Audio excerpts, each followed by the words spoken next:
I can make soup. But I will say right now that I would also like to point out, just a time out for all you writers out there, I hope you're paying close attention, because the poem starts off in a bar, and it ends at Taco Bell, and at no point did we leave. So that's the problem with memorizing a first draft, you guys. It took me 23 minutes to write that poem, and I spent 18 minutes of it going, what should the cat say? I will say this right now, the only piece of merchandise I brought with me, because I've run out of books, is this postcard. And this postcard is also a download code, and the track list is on the back here. It's Harmony is the name of the album. I have about 33 of them sitting at the table over here. They're $5, 2 for $8, and if you really can't, you're like, oh, I don't have that much because I drink too much, you know, then I come over and talk to me and we'll work out a deal. But it's got a download code on the back. I'm really happy with this album. A lot of what I'm doing tonight is on this. And you can then, it's also a postcard, you can mail it to someone, that's why I do the buy two thing. And then you can cut it out, burn a CD, and this fits in the jewel case, and you have yourself the CD. So I sell CDs, but I don't. I'm a fucking genius. Alright, so now we go backwards in the relationship, we go backwards, and there's that moment after everything is all said and done, where you realize, like, oh, okay, like, you messed up too, right? It's sort of 50-50 sometimes, and a lot of times. And so this one is called The Push. It's very short. I saw a river the other day. There was a boulder in the middle of it. It reminded me of you. I'm so sorry I stood in your way. Then we move backwards, and then there's that moment where you realize like love was a good thing, but it just didn't make that much sense, you know? And this is the best title of a poem I've ever written in my life. This is called Heartn't. I took the word heart and aren't, and I smashed it together. You're welcome.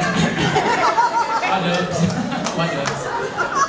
I think my love for her and her love for me joined forces and ran away to a safer place, off to love each other right and well, leaving she and I alone to wonder who the other really was and what we were still doing there. Love never dies. It just doesn't always stick around for the people that aren't using it right.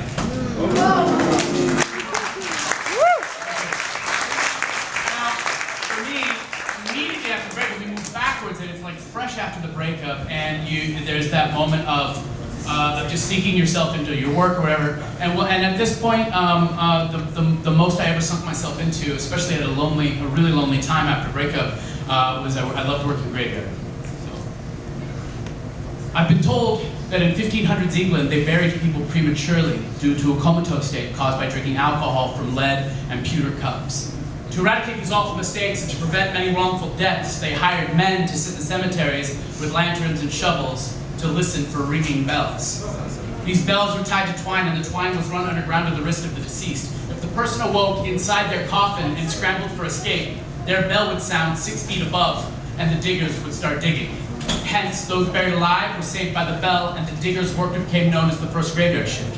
The only people at that time willing to work in the dark and sleep during the day. So, I'm at my new graveyard job at the mall.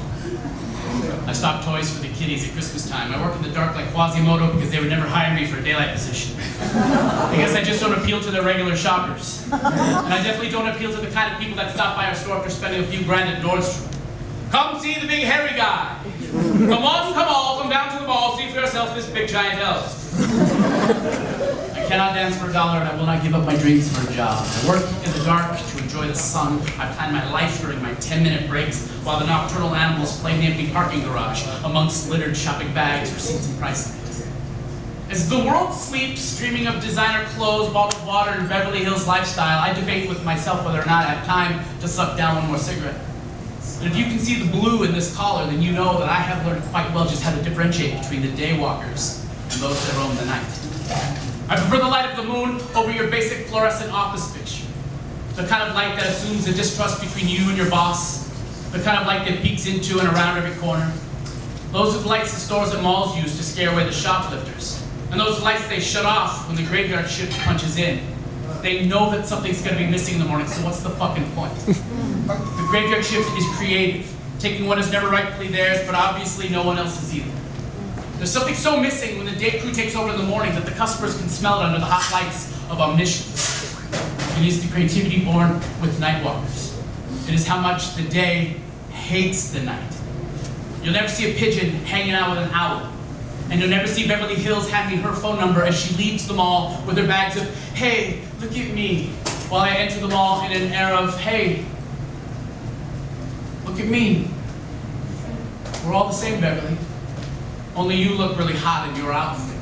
The way it exposes your midriff, your flat stomach. I just wish you could say to me, hey, McGee, you look good in a dictionary.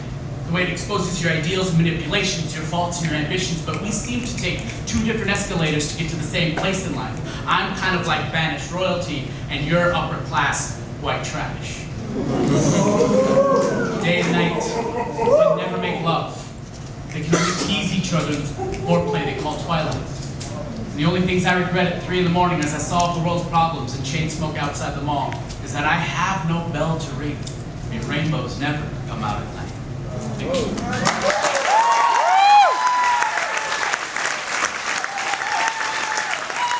Rainbows get really heavy, so sometimes you go, you smoke some weed, you do whatever, and then you go to Germany, right?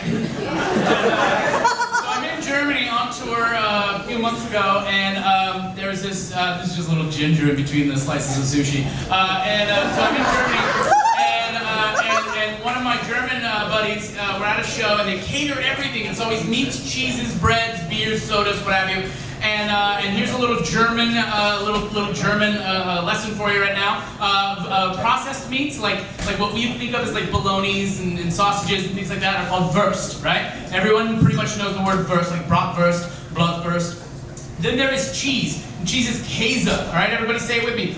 Käse, all right? K-A-umlaut-S-E, all right? So that's Käse is cheese. You need to know this to have fun with this story. So, my buddy puts his arm around me, and we're looking at this huge spread of food in this green room out backstage of the show, and he says to me, Mike, you know, if we run out of meat and cheese, that would be a worst case scenario.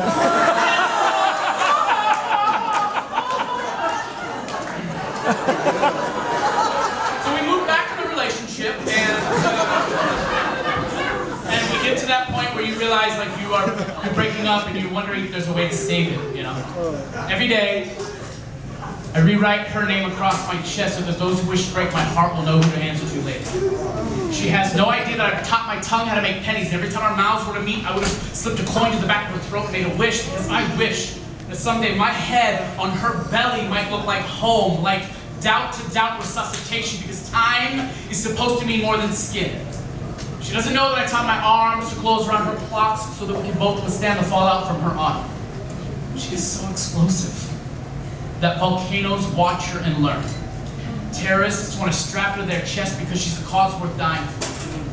And maybe someday time will teach me to pick up her pieces, put her back together, and remind her to click her heels, but she doesn't need a wizard to remind her that I was here all along. Lady, let's catch the next tornado hole. Let's plant cantaloupe trees in our backyard, and then one of these days I will remind you that I do not like cantaloupe. And they sure as hell don't grow in trees. But we can laugh about it. Then maybe we can plant things we've never heard of, because I've never heard of a woman who can make flawed look so beautiful the way you do. And the word smitten is to how I feel about you, what a kiss is to romance. So maybe my lips to yours could be the penance to this confession, because I'm the only one preaching your defunct religion, sitting alone at your altar, praising you out of faith. We cannot do these hard knock lives alone. You are all the softness a rock dreams of being. The mistakes the rain makes at picnics when Mother Nature bears witness in much, much better places. Yes. Yes, I will gladly take on your ocean just to swim beneath you so that I can kiss the bends of your knees in appreciation for the work they do keeping your head above water.